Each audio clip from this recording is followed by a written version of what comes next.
Assalamualaikum warahmatullahi wabarakatuh. Selamat datang kembali di channel Sharing Suka-Suka. Dalam video kali ini saya akan membahas materi ajar kelas 12 IPS Sejarah Peminatan dengan judul materi Peran Aktif Bangsa Indonesia pada Masa Perang Dingin dan Dampaknya Terhadap Politik dan Ekonomi Global part kedua.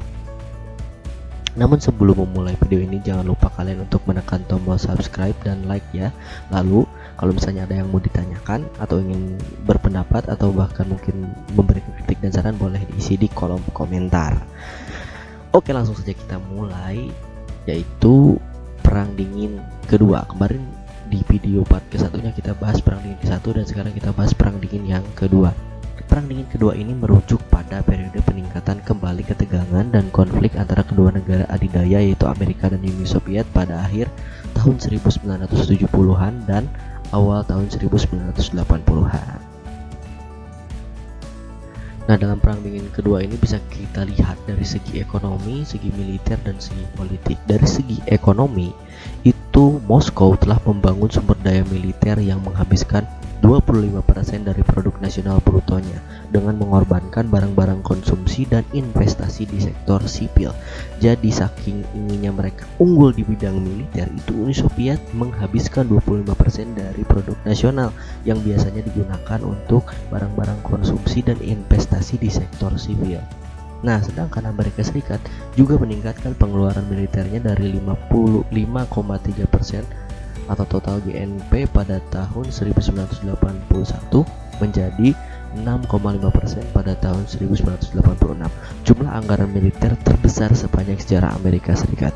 Kita tahu untuk mengendalikan keseimbangan dalam suatu negara itu harus untuk mengendalikan keseimbangan ekonomi dalam suatu negara itu tentunya tidak bisa semua anggaran keuangan negara itu ditujukan kepada militer. Tentunya ada di bidang pendidikan ataupun di subsidi sosial masyarakat dan lain-lain. Jadi karena mereka ingin unggul gitu ya, negara adidaya Amerika dan Uni Soviet ini ingin unggul dalam segi militer, mereka meningkatkan pengeluarannya untuk keperluan militer.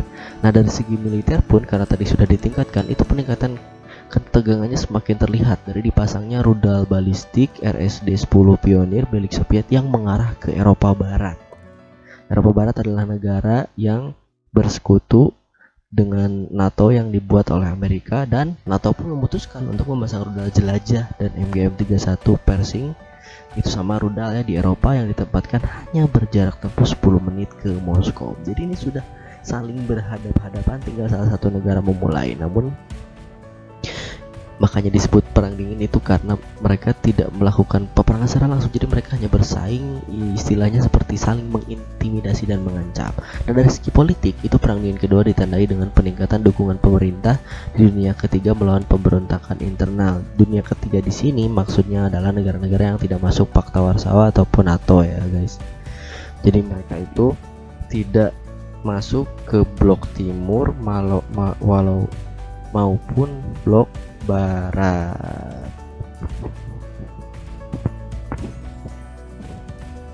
Nah, berakhirnya Perang Dingin itu ditandai dengan Uni Soviet ketika dipimpin oleh Mikhail Gorbachev.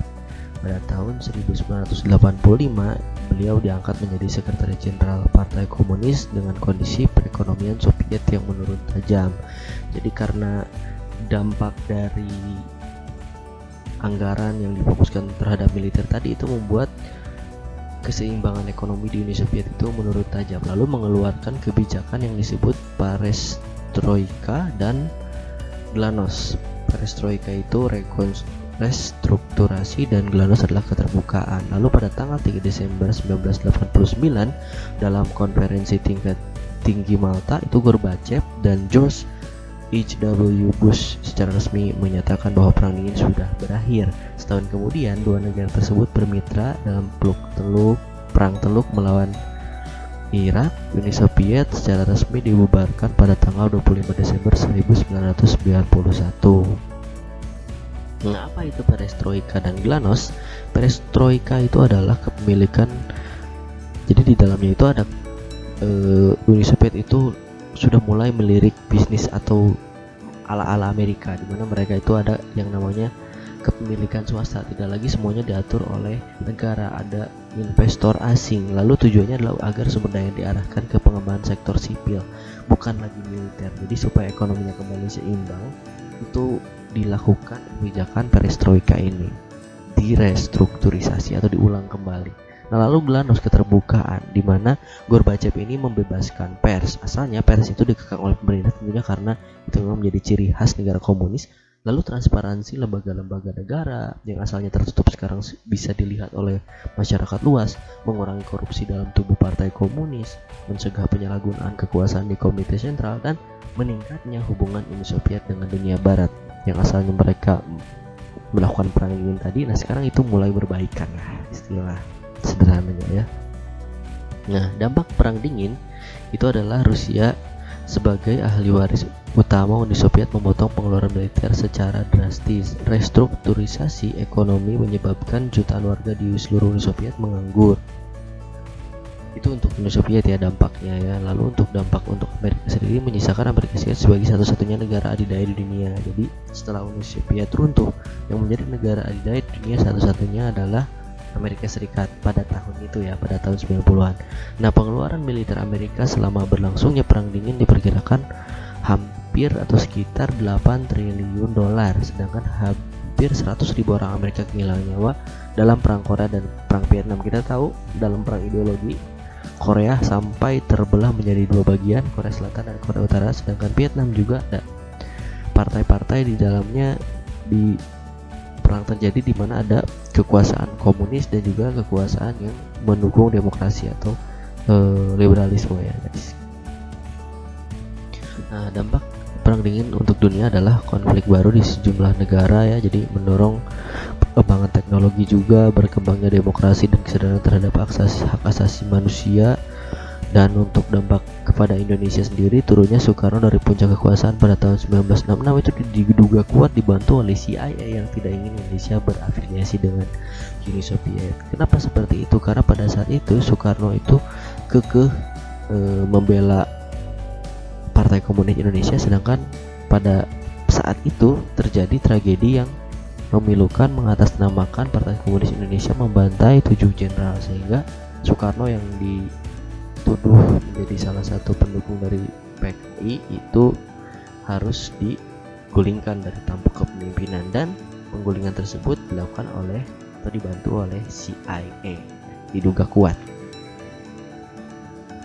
Nah, setelah itu akhirnya peran aktif bangsa Indonesia pada masa perang dingin dan dampaknya terhadap politik dan ekonomi global. Jadi ketika negara Uni Soviet dan Amerika Serikat saling menunjukkan kekuatannya dalam perang dingin, itu justru negara dunia ketiga tadi ya disebutkan, negara yang tidak ikut dalam blok timur ataupun blok barat itu melakukan beberapa konferensi yang bisa dibilang berpengaruh ya untuk dunia ketiga, di mana ide pembentukan Konferensi Asia Afrika lahir ketika Ali Sastro Amijoyo menjabat sebagai Perdana Menteri RI. Indonesia berperan sebagai penyelenggara Konferensi Asia Afrika pertama di Bandung pada 18-24 Agustus 1955. Penyelenggaraan konferensi ini memberikan semangat dan mendorong perjuangan kemerdekaan bagi bangsa-bangsa Asia dan Afrika yang belum merdeka. Jadi didukung mereka berafiliasi dengan negara yang lebih banyak daripada blok timur dan blok barat, bisa dibilang ya. Kalau bersatu karena Asia dan Afrika itu adalah salah satu wilayah yang cukup besar, dan itu bisa dibilang cukup ditakuti ya oleh negara-negara adidaya. Nah, ini bisa kita lihat letak KA pertama itu dilakukan di Bandung, di Gedung Merdeka ya, Jalan Asia Afrika, dan gedungnya sampai sekarang masih ada. Nah, ini adalah masih di KA ya, di tokoh-tokoh pelopor Konferensi Asia Afrika. Ada Ali Sastro Amijoyo, lalu ada Jawaharlal Nehru dari India, ada UNU dari Burma, Muhammad Ali Bugra dari Pakistan, dan Sir John Kotelawala dari Sri Lanka atau Thailand. Nah, lalu ada gerakan non-blok. Jadi gerakan non-blok ini di mana Indonesia itu tidak memihak kepada blok timur ataupun blok barat.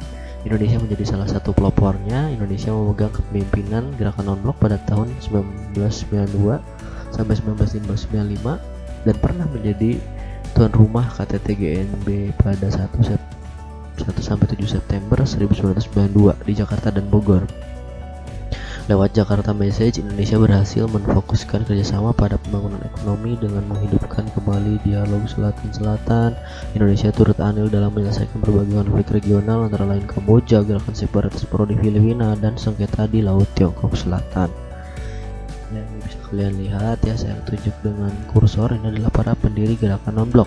Dari yang paling kiri ada Nehru, ada Nkrumah dari Ghana, lalu ada Gamal Abdel Nasser dari Mesir, ada Soekarno presiden kita, dan ada Josip Broz Tito dari Yugoslavia.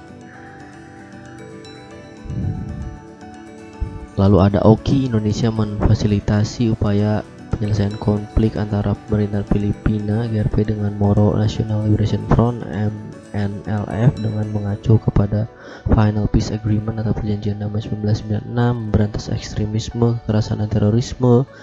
Indonesia telah memberikan dukungan bagi berdirinya negara Palestina yang merdeka dan berdaulat dengan Yerusalem sebagai ibu kotanya.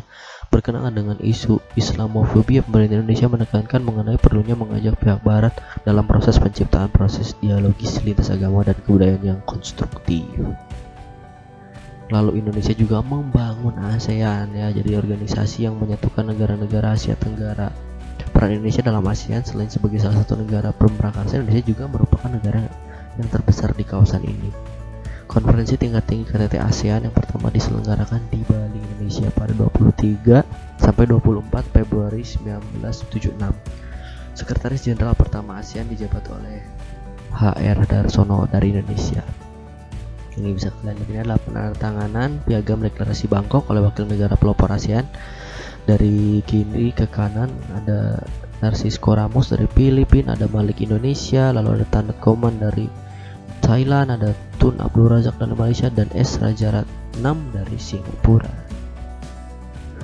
Lalu Jakarta Informal Meeting atau JIM, di mana Menteri Luar Negeri Indonesia Ali Alatas mengusulkan pertemuan informal untuk menyelesaikan masalah Kamboja ya. Kamboja pun dibantu oleh Indonesia. Jadi dulu itu jangan disepelekan ya, Indonesia itu banyak sekali membantu negara-negara lain untuk melakukan penyelesaian masalah internal, dan bahkan Indonesia dipercaya menjadi pemimpin di beberapa organisasi-organisasi penting di Asia. Usulan ini diterima sehingga diadakan JIM yang pertama di Bogor, Jawa Barat pada 25 sampai 28 Juli 1988. Pertemuan JIM kedua dilaksanakan bulan Februari 1989 di Jakarta juga. Pemerintah Indonesia melalui JIM mempunyai peranan sangat penting dalam menyelesaikan masalah Kamboja. Pertemuan informal untuk menyelesaikan masalah Kamboja yang diprakarsai oleh ASEAN, khususnya pemerintah Indonesia, berhasil mengendalikan dampak perang saudara di Kamboja. Oke, itu saja untuk video kali ini. Terima kasih sudah menonton. Jangan lupa klik tombol subscribe dan bunyikan loncengnya. Like kalau misalnya kalian suka, dan kalau misalnya ada pertanyaan atau pendapat silahkan ditulis di kolom komentar, atau boleh ada kritik dan saran juga. Sekali lagi terima kasih sudah menonton. Kita akhiri video dari sharing suka-suka kali ini. Salam suka-suka. Wassalamualaikum warahmatullahi wabarakatuh. Ciao.